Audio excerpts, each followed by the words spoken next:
আমি জাগিৰোডত ৰখিছিলোঁ। বৰপেটাৰ পৰা যাই আছোঁ নগাঁও টাউনলৈ।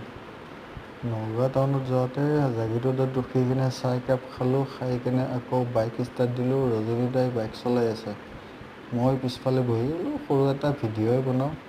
চাওক কি ধুনীয়া হাইৱেত গৈ আছোঁ নগাঁও টাউনলৈকে। আৰু আপোনালোকে চাই থাকিব কি ধুনীয়া ৰাস্তা, নেশ্যনেল হাইৱে। আৰু কি ধুনীয়া সুন্দৰ পৰিৱেশ। বতৰো ভাল আজি, বতৰ ভাল কাৰণে গাড়ী চলাইও ভাল লাগি আছে। ৰজনীদাই কি ধুনীয়াকৈ বাইক চলাই আছে। আৰু ধুনীয়া ৰাস্তা, কাষত নহয় দূৰত পাহাৰ দেখা পাব আপোনালোকে। এইটো চাওক কি ধুনীয়া সুন্দৰ পাহাৰ। আৰু আমাৰ পিছফালে আছে আৰু এটা বাইক অলপমান পিছফালে পৰিছে। 3টা বাইক লৈ 6জন মানুহ আমি নগাঁও টাউনলৈকে গৈ আছোঁ।